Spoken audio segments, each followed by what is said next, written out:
Welcome to the layer-by-layer overview of Psalm 110.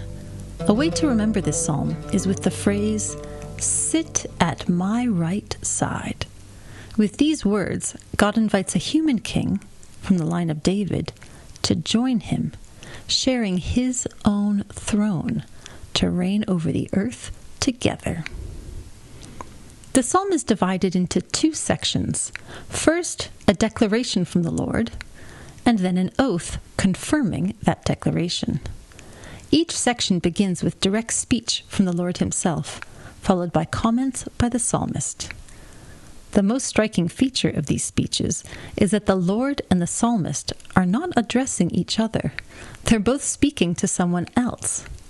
The you in this psalm is a future king, a descendant of David who has not yet been born. The emotional tone of the first section is triumphant, but David will only win indirectly because God promises this victory to a future Davidic king, not to David himself. For David, the psalmist, the dominant emotion is closer to awe, a feeling of fear and wonder, as he learns that his descendant will experience a universal triumph. The second section is confident in tone. What might have seemed impossible to believe is confirmed with an oath. God will do what he said he would do. These emotional labels reflect the purpose of the psalm, to assure the king that he will certainly be successful. Success in the ancient world was more than winning a war. It was confidence that one's descendants would continue to reign and not be defeated. Psalm 110 can therefore speak directly about the success of David's descendant and speak indirectly about David's own success. As with many psalms, Psalm 110 starts with a superscription, a psalm by David. This superscription reminds us that we must read the psalm paying attention to its context. Very often, psalms attributed to David appeal to the covenant God made with David, which we read about in 2 Samuel 7, in which the Lord promised David his descendants would reign forever, with hints that a descendant of his would also one day reign over the entire earth. Verse 1, "The Lord's oracle to my Lord, sit at my right side, until I make your enemies a footstool for your feet." Verse 1 reports the Lord's declaration, using the special formula, the Lord's oracle. This refers to a direct message from God. God gave these messages to men such as Abraham, Moses and Aaron, a man of God in Eli's time, and then very commonly the prophets. David received direct communication from God, which explains his later reputation as a prophet. This oracle begins with the Lord speaking to a person whom David calls my Lord, that is, with a little l. This person is a king who rules alongside the Lord over the entire earth. In Hebrew thought, this is the Messiah, the promised future king who would one day see God fulfill the promises of the Davidic covenant. This also means he is a Davidic king, a descendant of David. Because of this, David uses honorific languages to address this future promised king. This is striking because according to normal cultural expectations, the descendant would be inferior rather than superior to his ancestor, King David. In this case, David recognizes that the future king has a higher status than he has himself because of the future victory God will give him. Sit at my right side is an invitation from God to a human to join him on the throne as co-ruler. An image from Egypt shows how some ancients pictured it, the God and king side by side on the throne. Egypt did not share the same worldview as Israel, however. Israelite kings did not normally have such intimate access to the Lord. The Lord's throne was above the cherubim, above the Ark of the Covenant, which the high priest was permitted to visit only once a year. Israelite kings were required to speak to and hear from God through priests and prophets. If David is remarkable for receiving an oracle like a prophet, this future king on the Lord's own throne is even more remarkable because he sits in the presence of God in a position of power and honor. The imagery of enemies as a footstool was also used to express both authority and victory over enemies. So this image in Psalm 110 depicts the Lord bringing victory and then authority over all this king's enemies. Verse 2. The Lord will extend your strong staff from Zion. Rule among your enemies. The strong staff is the symbol of royal rule, and to extend this staff means to extend the authority of the kingdom itself. The Lord is taking responsibility to extend this kingdom until the king is ruling even in the midst of his enemies. That is, his former enemies have now become subjects.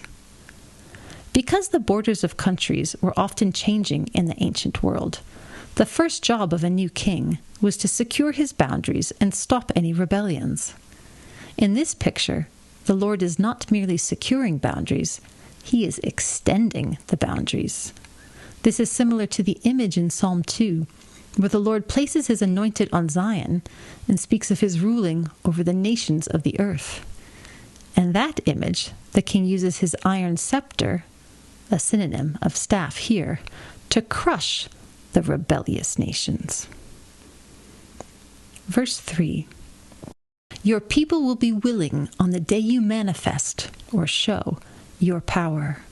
On holy mountains, from the womb of dawn, the dew, your young men will come into your possession. In the ancient world, extending a kingdom happened when armies fought over territory. Professional, full-time soldiers were not common in the ancient world, so kings depended largely on volunteers to serve in their armies. Kings paid the soldiers with plunder, the things that they took from the people they defeated in battles. It was not always easy for kings to find volunteers to serve in their army. It is not difficult for this king, however. His people, that is, his potential army, will be willing as soon as he announces his plans for war. He would start his campaign in the holy mountains which surround Jerusalem, and these mountains will be covered with young soldiers in the same way that grass is covered with dew in the early morning. The Lord will be responsible for this king's success, starting with providing more soldiers than anyone could count. Verse 4. Verse 4 starts the second half of the psalm, both confirming and expanding the first half. The oracle inviting the king into his throne room already granted him access to God that normally only the priests in Israel had. That special access is not only confirmed, but confirmed with an oath. The Lord has sworn, and he will not change his mind. You are forever a priest, just like Melchizedek. One other time, there was a man who was both king and priest in Zion, or Jerusalem. This was Melchizedek, king of Jerusalem when it was known as Salem. He was a priest of God in the time Abraham lived. Melchizedek was not part of God's covenants with Abraham, Moses, and David, but Abraham recognized him as God's priest and honored him by giving him a gift from the possessions he had taken after his own military success. Just like Melchizedek, God declares that this future king of Psalm 110 will be a priest forever. The relevant comparison seems to build on the idea of extending the kingdom from Zion in several different ways. Melchizedek was king, but not over Israel. This future king would be king over all nations, extending beyond Israel. Melchizedek was a priest, but not one of the Levitical priests who served only Israelites. this future king would be a priest, not just for Israel, but for all nations. Melchizedek was greater than Abraham, the friend of God. This future king would be greater even than David, and for that reason he is called David's Lord. Additionally, this future king would be a priest forever. This could be interpreted in several ways. It could be hyperbole, a form of literary exaggeration, and mean he will be a priest for a very long time. It could refer to a long period of time, meaning he will be a priest for the duration of a specific long period of time. Or it could refer to time beyond the length of normal human life, meaning he will be a priest forever and never die.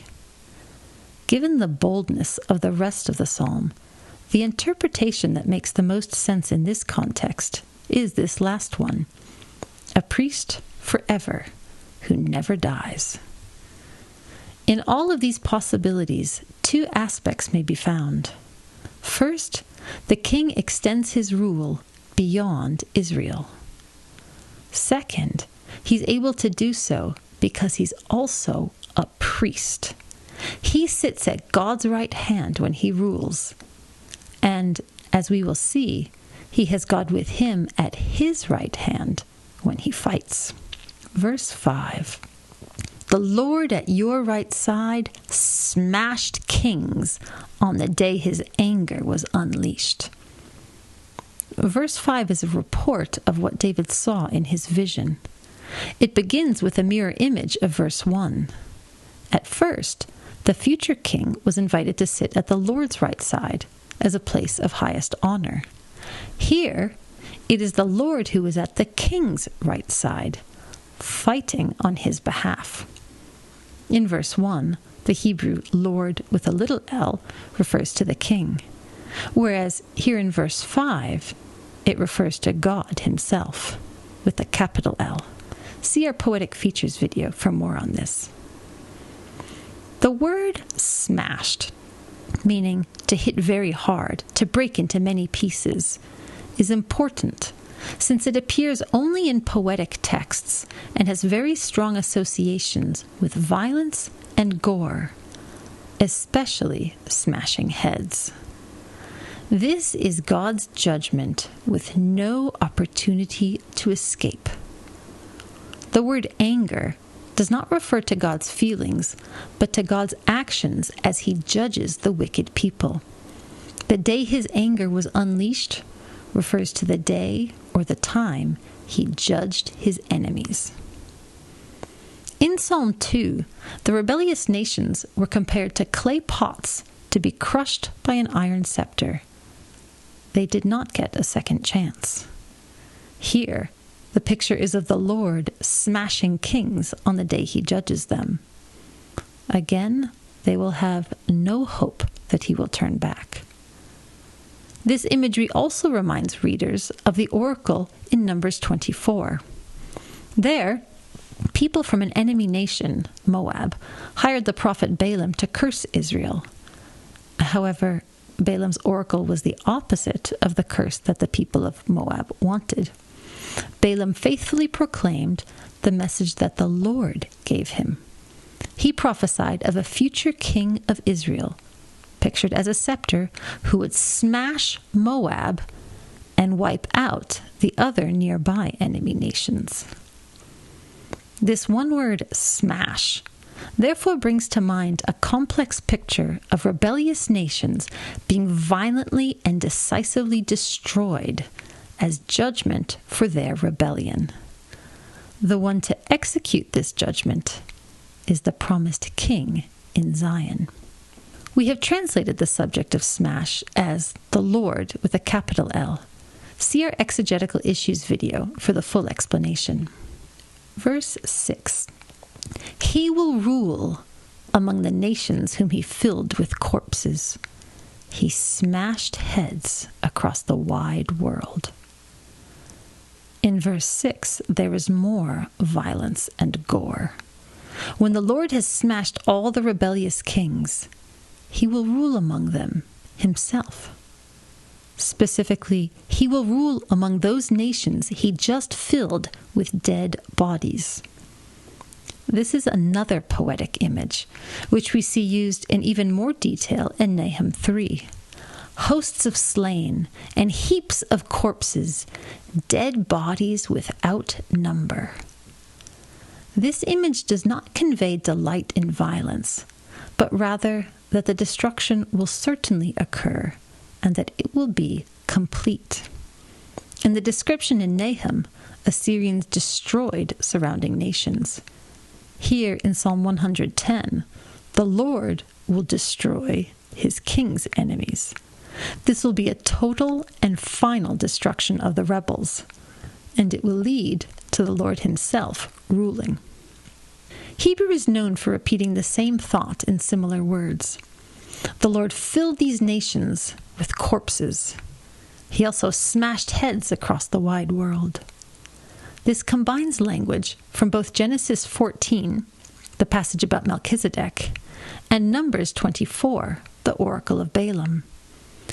In combining both of these passages, the psalmist provides additional poetic confirmation that the oracle is reliable.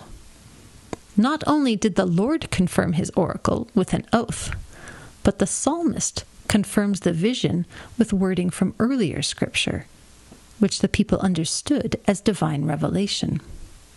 The oracle must have sounded extreme. How could a human sit beside the Lord and rule over the entire world? The rest of the psalm insists that, nonetheless, this is exactly the message, and it is consistent with previous revelation sent by the prophet Balaam and the priest and king Melchizedek. Verse 7, he will drink from a wadi on the campaign, therefore he will lift his head. Stories of battles often mention seeking and drinking water. When in enemy territory, water was not necessarily available. Many battles were fought over the ownership of sources of water, and drinking local water was an expression of dominance over the land. After Abraham's battle, Melchizedek brought out wine to drink and bread to eat. After one of Samson's battles, there was no source of water, and he was so thirsty that he claimed he was in danger of dying of thirst or falling into enemy hands. When God split open a rock, he was able to drink and regain his strength. The image of lifting one's head is an expression of confidence, compared to a lowered head, which would convey a lack of confidence. Confidence belongs to the victor. So we see the enemy's heads were smashed. The Lord had dominated the land, and he concluded with an expression of confidence as unquestioned victor. What he had said he would do, he did do. This psalm presents a startling picture of God violently smashing the enemy kings and filling their nations with corpses. This is the first step to the Lord and his promised king reigning over these nations. The Lord vows to extend this king's reign from Zion throughout the wide world. Or, in the words of Psalm 2, his reign will extend to the ends of the earth. The Lord does this for the king whom he invites to sit next to him, sharing the Lord's own throne. This king is one whom David addresses as his superior, a descendant of his who will be greater than he is, because he will see the fulfillment of the eternal and universal promises that the Lord has made. This descendant will be greater not only in the extent of his kingdom, but also in his relationship to the Lord. He will be both king and priest, having immediate special access to the Lord, and he will certainly be successful, because the Lord himself will do battle against his enemies. This prophetic declaration to David was not about David's own time, but a future time, when God's promises would be fulfilled. God's message to David was that all these promises really would be fulfilled, and that the Lord himself would ensure that it was so. We will now read the entire psalm. A psalm by David. The Lord's oracle to my Lord. Sit at my right side until I make your enemies a footstool for your feet.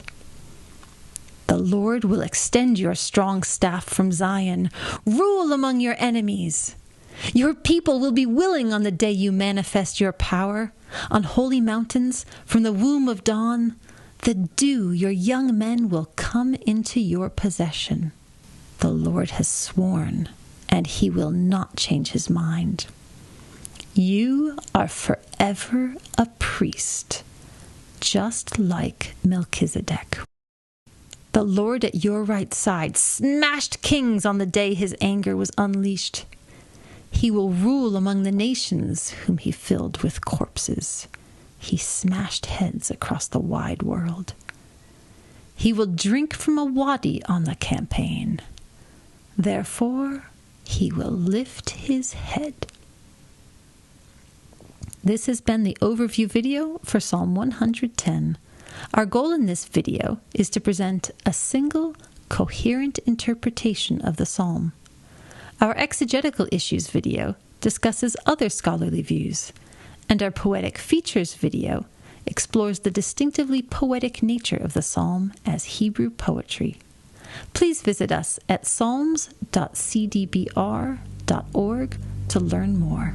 Thank you.